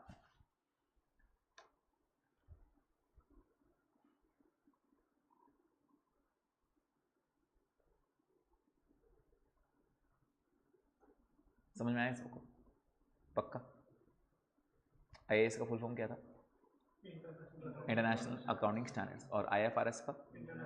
International financial reporting standards, right. आप अपन ने क्या किया, IFRS से कन्वर्ज करके इंड AS बनाए, बराबर। कितना परसेंट सेम है अंडर का? 95। और बाकी कितना डिफरेंस है? 5%। क्या बोलते हैं उसको? कार्विन्स एंड कार्वोट्स। कुछ पॉइंट्स इन लेके आए, कुछ पॉइंट्स रिमूव कर दिए, आउट कर दिए, राइट। ओके, चलो यहाँ तक पॉइंट क्लियर है सबको? Okay, moving ahead. इसमें कुछ और ट्विस्ट लेके आना शुरू करता हूँ, ठीक है? लिखा ना सब नहीं है? ओके, आप लिख रहे हो क्या? ओके ओके, तो प्लीज ध्यान दीजिए अभी। अगर ए लिमिटेड एक फॉरेन कंपनी है, पॉसिबल? मैं एक्सपेक्ट कर रहा था अब तक ये क्वेरी आ जानी चाहिए थी, लेकिन क्वेरी आई नहीं, तो मैंने सोचा मैं खुद ही बता दूं, मेरे माइंड में क्वेरी आ गई। A limited is a foreign company. A limited क्या है? Foreign company. क्या फॉरेन कंपनी की इंडियन सब्सिडरी हो सकती है? बिल्कुल हो सकती है, हो सकती है ना इंडियन सब्सिडरी, राइट। तो यहां पे इसके दो सब्सिडरी है, एक है बी लिमिटेड और एक है सी लिमिटेड। ऑब्वियसली मैं यहां लिख रहा हूं ये इंडियन कंपनी है, ठीक है, ये बोलने की जरूरत नहीं पड़नी चाहिए। और क्या मानेंगे, लिस्टेड है या अनलिस्टेड है? अनलिस्टेड है। लिस्टेड हो गई तो बात ही खत्म हो जाती ना। लिस्टेड हो गए तो आप 1417 से कंपलसरी में आ गए, मैंडेटरी में हो गया, राइट। अपन इंडियन कंपनी अनलिस्टेड की बात करेंगे, तो जब तक मैं बोलूंगा तब तक अनलिस्टेड है, जब मैं बोलूंगा लिस्टेड है तभी लिस्टेड है, ठीक है। ओके, इसका नेटवर्थ 300 करोड़ है और इसका नेटवर्थ 180 करोड़ है। प्लीज बताइए किसको इंड AS एप्लीकेबल है? किसको एप्लीकेबल है? हाँ, मैंने वही पूछा पहले, किसको एप्लीकेबल है? तो कहने से बी लिमिटेड एप्लीकेबल आ जाता है कौन से फेस के हिसाब से, जल्दी बताओ। 1 या 2? Why not 1? 1 में 500 करोड़ है, लिस्टेड को या अनलिस्टेड को? दोनों को। अनलिस्टेड नहीं, दोनों को। Phase 1 is compulsory for both 500 crore, लेकिन फेज 2 में उसने बोल दिया लिस्टेड कंपलसरी। अनलिस्टेड के लिए उसने कंडीशन रखा 250 करोड़ की। यहां तक पॉइंट समझ में आ रहा है क्या? तो दैट मींस ये फॉलो करेगा इंड AS एप्लीकेबल, बराबर है क्या? कौन से रूल के हिसाब से? फेज 2 के हिसाब से, बराबर है क्या? फेज 2 के हिसाब से। लॉजिक क्लियर है, राइट। अब हमने क्या सीखा, अगर जिसको एप्लीकेबल है तो उसका पेरेंट, उसका सब्सिडरी, उसका जॉइंट वेंचर, उसका एसोसिएट, सबको एप्लीकेबल है, राइट। तो क्या ए लिमिटेड आपके पेरेंट है? The answer is yes. तो हमने बोला सर आप भी इंडियन अकाउंटिंग स्टैंडर्ड्स फॉलो करो, तो बोलता है सर मैं इंडिया की कंपनी नहीं हूं, मैं क्यों फॉलो करूं? समझ में आ रहा है क्या? मैं इंडिया में रजिस्टर्ड हूं क्या? इंड AS का नाम वर्ड समझ में क्या आता है? Ind AS, Indian accounting standards, तो it's applicable to Indian companies. समझ में आ रहा है क्या? तो ये नहीं बोलना सर आपने बोला था पेरेंट को एप्लीकेबल है, उसको भी अप्लाई करने बोलो, ऐसा नहीं करेंगे। अरे वो इंडिया की कंपनी नहीं है, वो कौन सी कंपनी है? Foreign company. समझ में आ रहा है क्या? तो फॉरेन कंपनी को थोड़ी बोल सकते तू भी अप्लाई कर, बोलेगा सर मैं इंडिया में हूं ही नहीं, मेरा रुपीज में थोड़ी चलता है, मेरा डॉलर में चल रहा है। समझ में आ रहा है क्या? तो मैं मेरे स्टैंड्स फॉलो करूंगा, तुम्हारे नहीं फॉलो करूंगा। Is the point clear? That means अगर पेरेंट के पास जाना है तो इंडियन कंपनी होनी चाहिए, फॉरेन नहीं। That means may it be parent also, यहां पे इसको एप्लीकेबल नहीं होगा। क्यों नहीं एप्लीकेबल होगा? Since it is foreign company. Are you getting this point? Not applicable रहेगा। Is the point clear to everyone? Yes, please ये चार्ट बना के रखिए। अच्छा, ये सी को एप्लीकेबल होगा क्या? क्यों यार? फेलो सब्सिडी, फेलो सब्सिडी को फॉलो नहीं होता है, राइट। डायरेक्ट सब्सिडी को फॉलो होता है, फेलो सब्सिडी को नहीं होता है, राइट। Okay,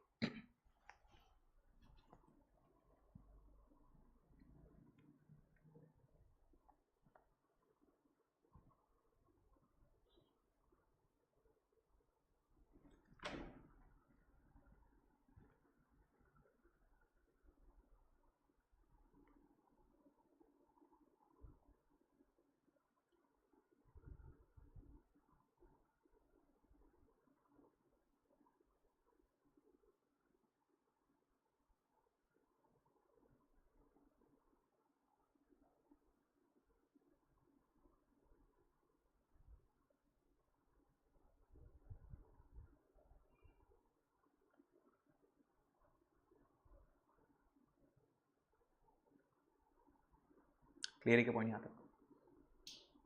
right okay. तो अब इसके अंदर एक और लास्ट पॉइंट इंट्रोड्यूस करेंगे अपन।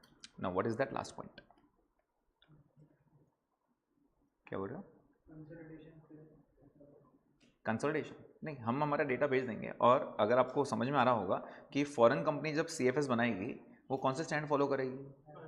IFRS, right. तो ये इंड AS के हिसाब से भेजेगा। क्या इंड AS एप्लीकेबल रहेगा ग्लोबल लेवल पर? यस। तो अपने बैलेंस शीट भेज देगा, वो बोलेगा तो आपको जो करना है करो, क्योंकि मैंने इंड AS बनाए हैं, मैंने इंड AS फॉलो किए ना, इंड AS फॉलो किए हैं, और इंड AS और IFRS तो सेम है, सेम है ना, ऑलमोस्ट सेम है, तो मैं चेंज नहीं करने वाला हूँ, मैं मेरा डेटा ऐसे ही भेज रहा हूँ। समझ में आ रहा है? प्रॉब्लम इसको है, बोलता है सर मैं तो अकाउंटिंग स्टैंड में हूँ, तो स्कूलिंग में तू तो फंस गया भाई, तू डबल काम कर अभी।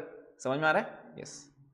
या फिर एक काम करते बस, ऑप्शन है, ऑप्शन हमेशा खुला है, वॉलंटरी में आ जा, इंड AS फॉलो कर और डायरेक्ट भेज दे, या फिर डबल काम कर, जो तेरी इच्छा है वो कर। समझ में आया क्या? ओके। अब आगे बात कर। ए लिमिटेड एक इंडियन कंपनी है जिसका नेटवर्थ लेट्स से 400 करोड़ है। कितना है? 400 करोड़। क्या इसको इंड AS एप्लीकेबल है? यस, इंड AS एप्लीकेबल है। इसकी एक सब्सिडरी है, सब्सिडरी इज बी लिमिटेड। किसकी सब्सिडरी है ये? ए की सब्सिडरी। तो मैं यहां लिख रहा हूं, it is subsidiary of A limited, ठीक है। और बी लिमिटेड जो है ना, वो एक रेगुलर कंपनी नहीं है, वो एक NBFC है। वो क्या है? NBFC है। क्या इसकी सब्सिडरी है? आइडियली हमने ये सीखा है सर, अगर मुझे एप्लीकेबल है तो मेरे पेरेंट, मेरे सब्सिडरी, एसोसिएट, जॉइंट वेंचर तीनों का एप्लीकेबल है, राइट। तो आइडियली मेरे हिसाब से ए को फॉलो करना चाहिए, बी को फॉलो करना चाहिए, लेकिन NBFC के लिए सीखा नहीं हमने, कुछ सीखा है क्या अब तक? नहीं। तो NBFC अगर मेरी सब्सिडरी या पेरेंट है, जो भी है, NBFCs या बैंकिंग या इंश्योरेंस के लिए उनका क्राइटेरिया चेक करना पड़ेगा। मतलब just because they are subsidiary does not comes under subsidiary, मतलब उसको फॉलो नहीं करना है, तो फिर उसको वो इंड AS एप्लीकेबल है या नहीं है, उसके लिए उसका क्राइटेरिया चेक करो। NBFC का क्राइटेरिया हमने पढ़ा नहीं है, जो हम पढ़ेंगे, लेकिन NBFC का क्राइटेरिया चेक करो। समझ में आ रहा है क्या? दैट मीन्स अगर आप इसको फॉलो कर रहे हो, क्या ये फॉलो कर रहा है Ind AS? Yes, Ind AS is applicable. जल्दी बताओ कौन से फेज में इंड AS? चलो एक काम करते हैं, बहुत देर से अपन फेज टू कर रहे हैं, इसको 600 करोड़ कर दो, खत्म करो। अब कहां से आ गया ये फेज 1 में ही कंपलसरी हो गया, राइट ओके। अच्छा मुझे एक बात बताओ, एक सिंपल सी बात, ये 600 करोड़ उसका टच हुआ 1/4/2023 या 31 मार्च 2023 में, अभी कौन से पेज में आ रहा है?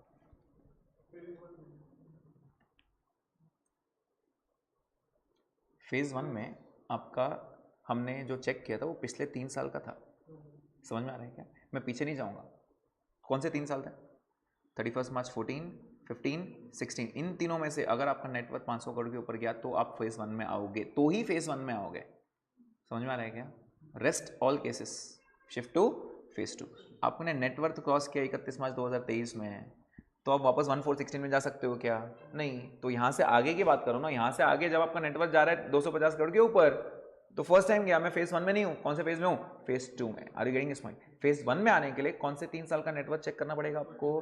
31 March 2014, 15 and 16। Is the point clear? Okay, वापस आता है। तो यहां पे आपका जो नेटवर्थ है, इसको इंड AS एप्लीकेबल है, राइट। इंड AS एप्लीकेबल है कब से? ये आइडियली मेरे हिसाब से फेज 1 में, क्योंकि डेट नहीं दिया हुआ है, डेट रहती तो मैं फेज 2 में भी लिख सकता था depending upon the date, okay. But B limited since it is subsidiary, but इसके लिए रूल क्या है? Check criteria for subsidiary, for NBFC, sorry, NBFC का क्राइटेरिया चेक करो। ऐसा मत बोलो सर आपने बोला था सब्सिडरी को फॉलो करने लगाओ, तो NBFC का क्राइटेरिया जब से शुरू हुआ उसका क्या क्राइटेरिया, उसको नीचे पढ़ना है अपने को। समझ में आया क्या? ये मतलब NBFC को फॉलो नहीं करना है। तो अब मैंने यहां पे 2-3 चीजें एक साथ बता दी।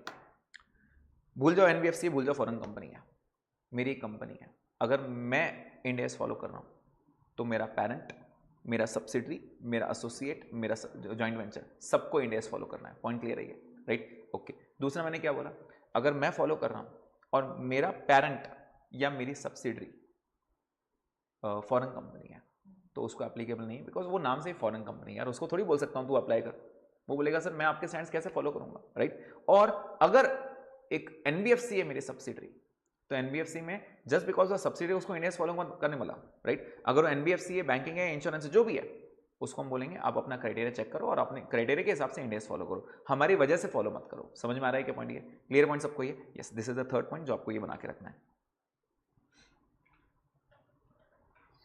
यस बोलो बेटा। बिल्कुल बनाना पड़ेगा। मैं अगर डेटा कैसे सेंड करना है ये तो इंड एस के हिसाब से फॉलो हो गया, राइट। मैं अभी फिलहाल बात कर रहा हूँ एनबीएफसी के लिए। अगर आपको सपोज ये सपोज ये फॉलो नहीं कर रहा है तो क्या इसको डेटा फिर भी सीएफएस के हिसाब से इंड एस के हिसाब से भेजना पड़ेगा? तो आंसर इज यस, वो तो हमेशा वैलिड है ही है, राइट। मैं स्पेसिफिकली एनबीएफसी की बात कर रहा हूँ, स्टैंड अलोन की बात कर रहा हूँ, ठीक है। स्टैंड अलोन के लिए आपको ये चेक नहीं करना पड़ेगा कि मेरी सब्सिडी मेरा जो पेरेंट है वो इंड एस फॉलो कर रहा है, मुझे भी फॉलो करना पड़ेगा, ठीक है।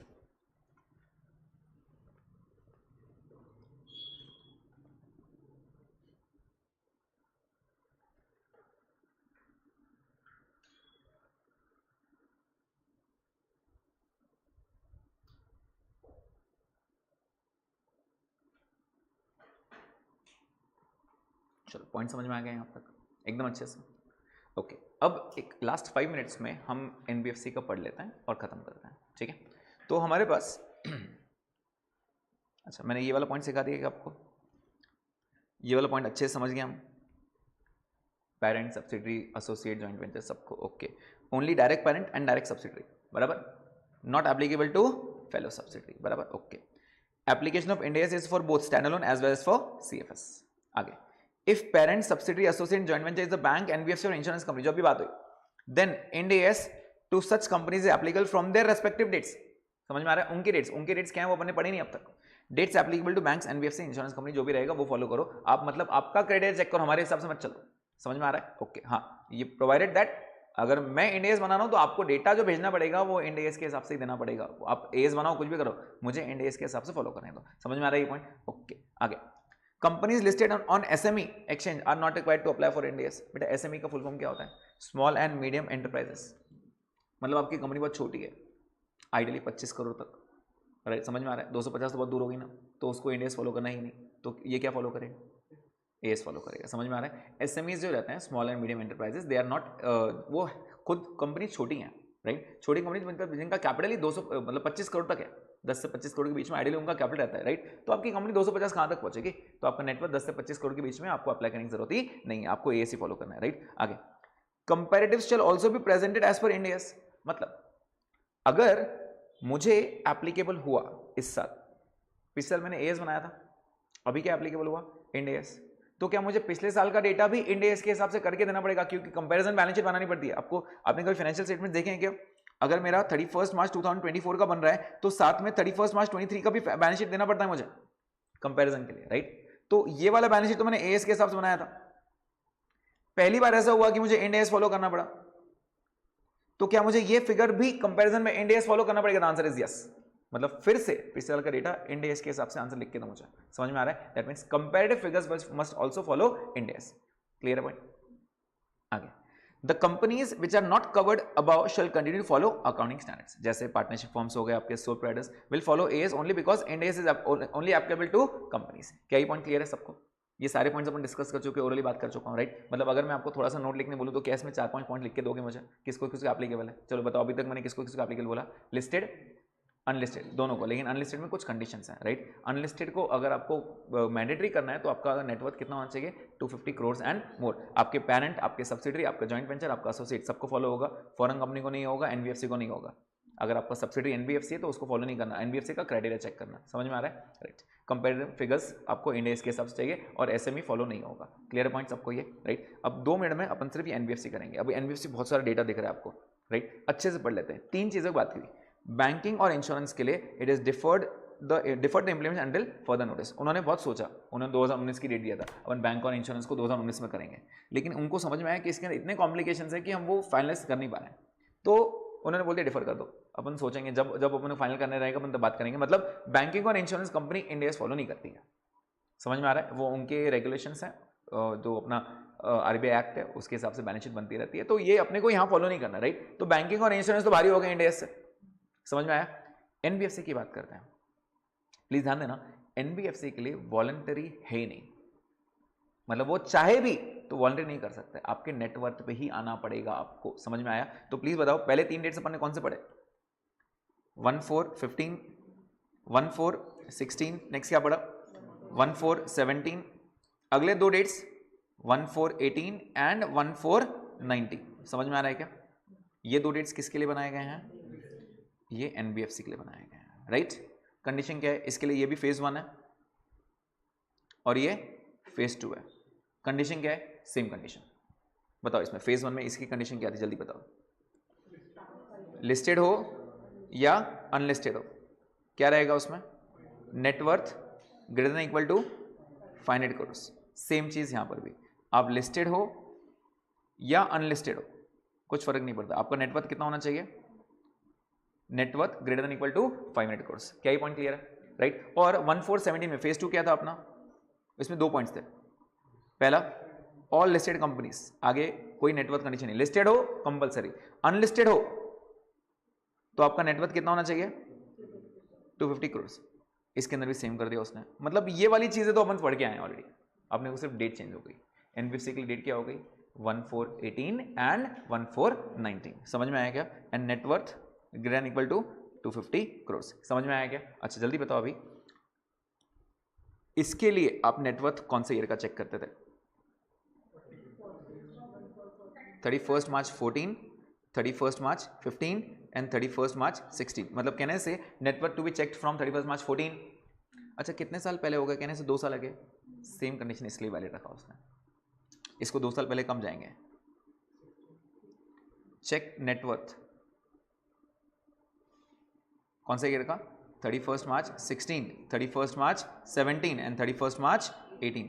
मतलब अगर ये 3 साल में से एक भी बार आपने 500 करोड़ क्रॉस हो गए तो आप फेज 1 में आ गए, उसके बाद फेज 2 में। क्या ये पॉइंट क्लियर है? मतलब कहने से एक कंडीशन एकदम सिमिलर हो रही है, सिर्फ अपने को तारीख चेंज कर दी उन्होंने। 1416 को 1418 कर दिया और 1417 को उन्होंने 1419 कर दिया। क्या ये एनबीएफसी समझ में आया? बाकी रूल सेम है, बाकी रूल एकदम सेम है। समझ में आया? ओके। अब एक लास्ट में डायग्राम बना के बता रहा हूं, उसका आंसर दीजिए मुझे। 14 या फिर ए लिमिटेड, इसकी एक सब्सिडरी है बी लिमिटेड जो एनबीएफसी है, ठीक है?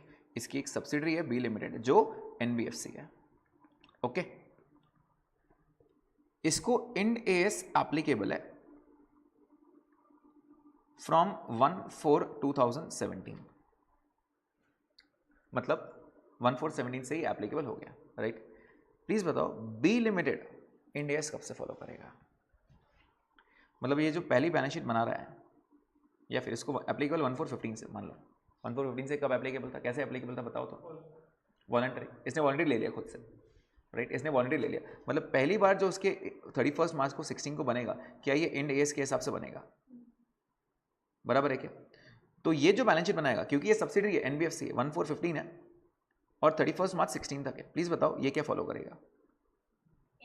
ये एएस फॉलो करेगा, राइट? इसके लिए एनबीएफसी के लिए पहली बार इंड एएस कब आया पिक्चर में? 1 April 18। तो उसको बोल ही नहीं सकते भाई तू फॉलो कर, तुझे एएस करना पड़ेगा। और क्या डेटा वापस से इंड एएस के हिसाब से भेजना पड़ेगा? हाँ। डबल काम करना पड़ेगा? हाँ। वॉलंटरी ऑप्शन है क्या? नहीं, तू डबल ही काम कर। समझ में आ रहा है? आपके लिए इंड एएस बनाया नहीं है, आपके लिए एएस ही फॉलो करना है। कब तक? 1 अप्रैल 2018 तक। समझ में आ रहा है? अच्छा सोचो 1 अप्रैल 2018 को भी, 1 अप्रैल 2018 को भी उसका नेटवर्थ 300 करोड़ ही है, फॉलो कर सकता है क्या 300 करोड़ 1 अप्रैल 2018? नहीं, 200 करोड़। 2019 में भी 200 करोड़ नहीं, 250 नहीं हुआ। लिस्टेड होता तो हो जाता, अनलिस्टेड है 200 करोड़। तो क्योंकि ये इंडेक्स फॉलो कर रहा है, क्या इसको भी इंडेक्स एप्लीकेबल होगा? क्या सब्सिडरी है एनबीएफसी है, तुम एनबीएफसी का क्राइटेरिया चेक करो। समझ में आ रहा है ये रूल? तो एनबीएफसी के लिए एनबीएफसी का क्राइटेरिया चेक किया जाएगा, ना कि आपके सब्सिडरी का रूल लगेगा। रिश्ते नहीं ये काम आएंगे यहाँ पे तुम्हारे रूल्स काम आएंगे। समझ में आ रहा है? ये मत बोलो सर ये मेरा सब्सिडरी है इसको फॉलो करने दो। एनबीएफसी के लिए, बैंकिंग के लिए, इंश्योरेंस के लिए उनके रूल्स बनाए गए। बैंकिंग इंश्योरेंस वैसे ही बाहर हो गया, तो बाकी अपने लिए खेलने के लिए बचा सिर्फ एनबीएफसी। तो एनबीएफसी सब्सिडरी हो तो उसके डेट्स चेक किए जाएंगे, ना कि आपका सब्सिडरी का रिश्ता लगेगा वहां पे। क्या ये पॉइंट क्लियर है? डेट समझ में आ गई क्या एकदम अच्छे से? पक्का? यस। तो आपका आज का होमवर्क, ऑल्दो मैंने ये पूरा पढ़ा दिया आपको, राइट। अगर आप देखोगे मैंने आप मेरे नोट्स में से ये पेज नंबर 1 पूरा पढ़ा दिया आपको, बहुत सारा डिस्कशन हुआ अपना इसके ऊपर, राइट। एंड मैंने पेज 2 भी पढ़ा दिया। अगर आप देखोगे मैंने पेज 2 भी पढ़ा दिया, ऑल्दो मैंने ये नोट्स फॉलो नहीं किए लेकिन मैं पढ़ा चुका हूँ। एक आध दो पॉइंट शायद मिस किया होगा, लोग अपन कल रिवाइज करेंगे। आइडियली मैंने ये नोट्स पढ़ा दिए आपको ऑलरेडी, राइट। एक आध दो पॉइंट हो जाएंगे, जैसे ऊपर एसएमई था, एसएमई छोटा था ना, तो वैसे छोटे छोटे बैंक्स भी आते हैं, regional rural banks, urban cooperative banks, वो छोटे बैंक्स हैं, उनको फॉलो नहीं करना है, समझ में आ रहा है। तो जैसे ऊपर एसएमई है वैसे छोटे बैंक्स हैं। तो अब आपका आज का होमवर्क क्या रहेगा बताइए, क्या सिर्फ यहां तक पढ़ना, पेज 1 एंड पेज 2 एक बार रीड करके आना सिर्फ, राइट। और जो मैं डायग्राम्स बना के दें आपको, इसको एक बार गो थ्रू करना, क्योंकि जो कल क्वेश्चंस करने वाले अपन इस चैप्टर पे वो इसके बेस पे रहने वाले हैं पूरे, ठीक है। और सिर्फ तारीख पे खेलना है। वो आपको सिर्फ ये पूछेंगे ये कंपनी को एप्लीकेबल है या नहीं है, और अगर है तो कब से, राइट। इसको एप्लीकेबल है या नहीं, किसकी वजह से वो बता दो, और अगर वो करेगा तो अभी क्या फॉलो करेगा और डेटा कैसे फाइंड करना पड़ेगा ये आपको लिखना है। बस नॉर्मल इंग्लिश में लिख के दोगे आपको पूरे मार्क्स मिलेंगे, क्लियर है, राइट। तो अगर मैं अब तक पूछूं किसको किसको एप्लीकेबल हो चुका है बता सकते हो क्या? All listed companies, all listed NBFCs, आज की तारीख बोल रहा हूं, पहले का छोड़ दो, 141617 छोड़ दो, आज मन 2024 में, राइट। मैं बोल रहा हूं क्या लिस्टेड कंपनीज, अगर एक लिस्टेड कंपनी तो क्या इसको फॉलो करना पड़ेगा? यस। अगर लिस्टेड एनबीएफसी तो फॉलो करना पड़ेगा? यस। अगर एक अनलिस्टेड कंपनी या अनलिस्टेड एनबीएफसी है तो उसका नेटवर्थ कितना होना चाहिए? 250 करोड़ के ऊपर, तो क्या उसको भी अप्लाई करना पड़ेगा? Answer is yes. वॉलंटरी किसके पास है अपने पास option? Companies other than banks, NBFC, insurance, लेकिन एनबीएफसी के पास ऑप्शन नहीं है वॉलंटरी का, उसको नेटवर्थ पे ही खेलना पड़ेगा। Is the point clear, right. Practical question net worth बाकी है, अब वो नेटवर्थ क्या रहेगा ये अपन नेक्स्ट सेशन में देखेंगे। यहां तक कुछ सबको समझ में आया? कुछ भी क्वेरी है तो प्लीज बताओ, कुछ आ रहा है कि माइंड में ओवर के ऐसे, सर ये ऐसा हुआ तो क्या, वैसा हुआ तो क्या, इसकी कंपनी ऐसी रही तो क्या, उसकी कंपनी वैसी रही तो क्या, कुछ आ रहा है कि माइंड में? हो सकता है या ऐसा भी हो सकता है आप जब घर पे रिवाइज करो तो माइंड में कुछ आए, राइट। अगर माइंड में कुछ आता है तो लिख के रखना, नहीं तो कल आते आते सर कुछ तो भी था लेकिन अभी याद नहीं आ रहा है, ऐसा नहीं होना चाहिए, राइट। ओके, यस बोलो। अगर एनबीएफसी को उसके कंडीशन के हिसाब से एप्लीकेबल है तो उसके अगर पेरेंट नॉन एनबीएफसी है, हाँ जैसे ये कंडीशन है, ये कंडीशन, राइट, उसका पेरेंट नॉन एनबीएफसी है तो आप अपनी कंडीशन फॉलो करो, लेकिन उसके पेरेंट का नेटवर्क में क्रॉस नहीं हो, लेकिन एनबीएफसी का होगा तो एनबीएफसी को, एनबीएफसी का पेरेंट एप्लीकेबल है फिर। मैंने एनबीएफसी को शर्त लगाने बोला, अगर एनबीएफसी फॉलो कर रहा है तो उसके पेरेंट क्या उसके सब्सिडी को फॉलो करना ही है, उसको रूल लगेगा, राइट। अगर आपका सब्सिडी एनबीएफसी है तो फिर एनबीएफसी का रूल लगाओ। समझ में आ रहा है ये पॉइंट? यस। और कोई क्वेरी नहीं? पक्का? ओके, आज का सेशन स्टॉप करना है।